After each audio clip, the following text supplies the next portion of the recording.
O eto, dahil nga po, ganyan ang sinasabi ni Sara Duterte mga kababayan, may sagot po sa kanya si Attorney Claire. Si Attorney Claire mga kababayan, binalikan itong si Sara na nabumirang. Kasi, yung sabi niya na hindi raw gawain ng presidente ang pagpo-photo ops, mga kababayan, naghanap itong si Attorney Claire ng mga pinagagawa ni Digong noon. Eto na nga po yun, mga kababayan. Ikaw kala mo Oh.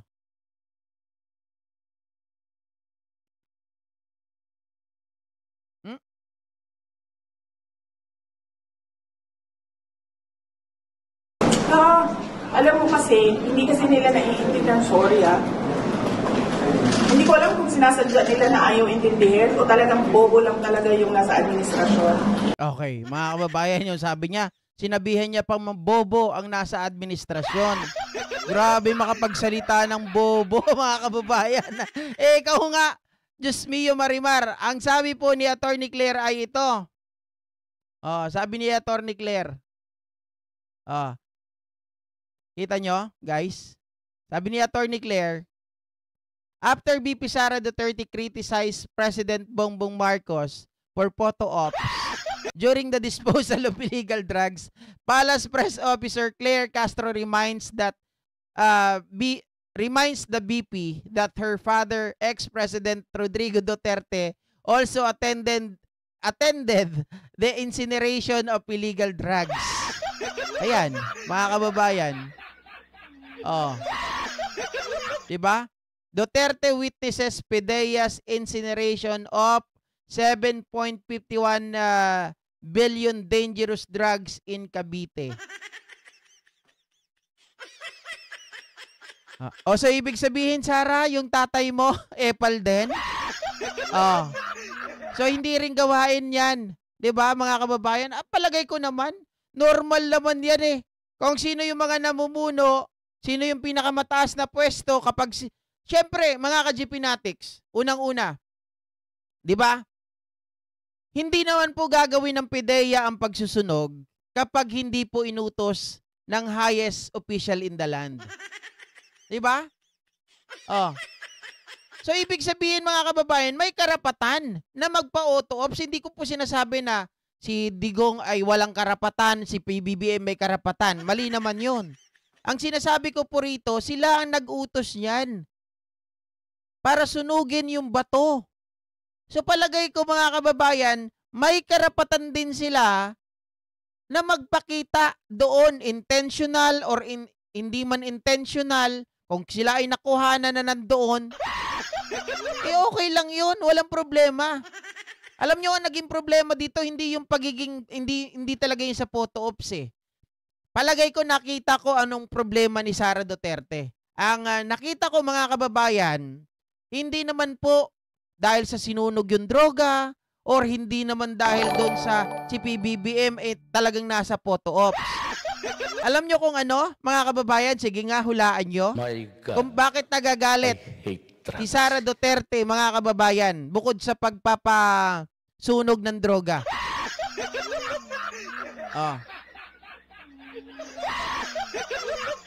Sige nga, may sasagot kaya?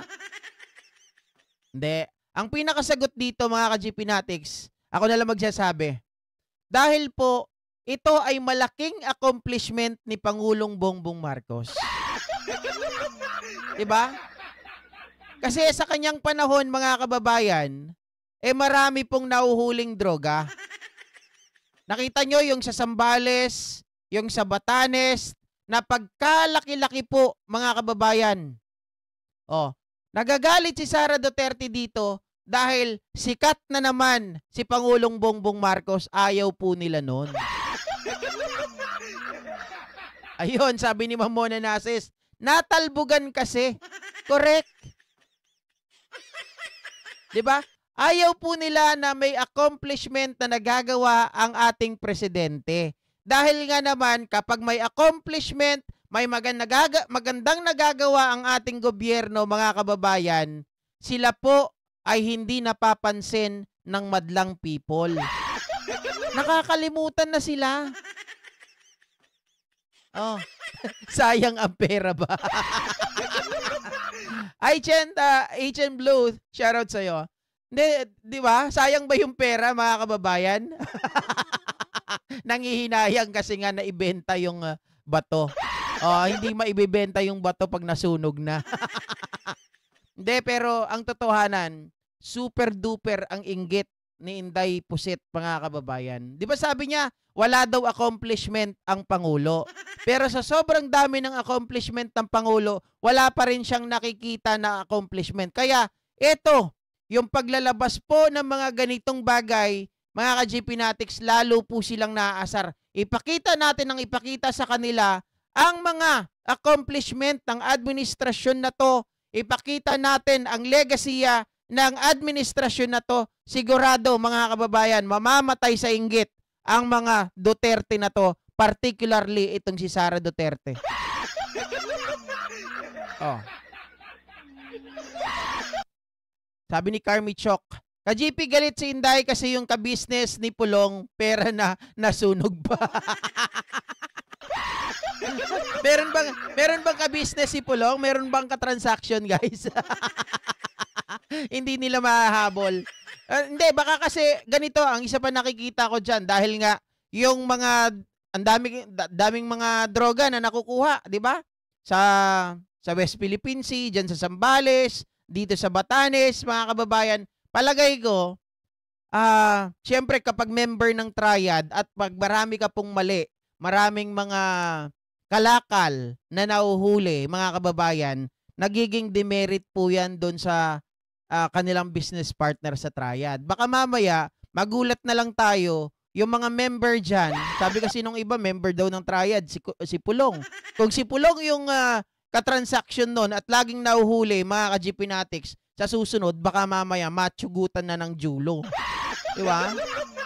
Sorry kung binago ko kasi hindi, bawal po dito yung putulan ng ano. Di ba? Pwede dito putulan ng Junjun, pero hindi pwedeng putulan ng Jeleg.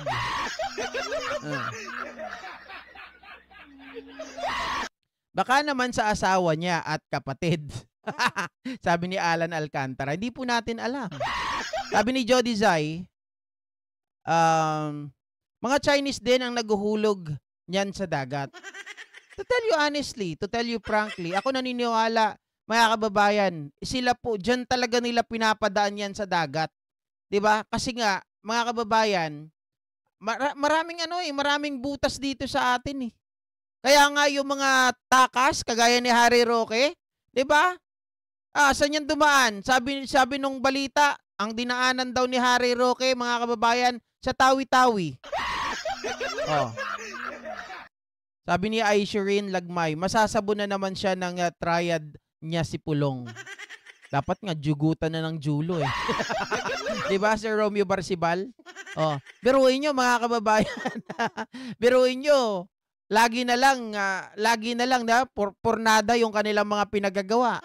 Oh, baka mamaya sa susunod ba inis na yung triad o ganun na yung gawin sa kanila. Execute nyo na nga yan.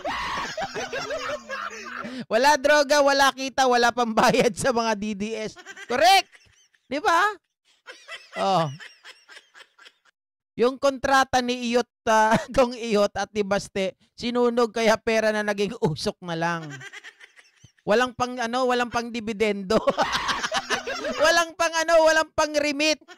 Oh. Siyempre pag walang pang remit, kakarguhin nila 'yon from their own pocket.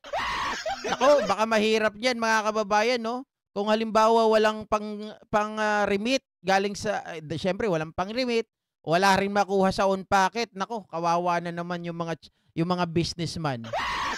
Baka kayo na naman. Yung mga businessman, mag-ingat kayo, ha? O, alam nyo na kung bakit. Baka kayo na naman ang gawing, alikansya. Patrick Lopez, visible ba comment ko? Oo naman, visible. Hindi ko lang binabasa. Oh. Ano kaya kung lahat ng ayaw kay PBBM biglang nawala ng paningin kasi nasa pagmumukha na nila nakadikit lahat ng ginagawang maganda ni PBBM, abay hindi pa rin nila nakikita. Ang tawag dyan, mga kababayan, Yan yung mga, ano, ayoko na nga. Kung ano na naman masabi ko dito. Ah. Patay negosyo ni Pulong.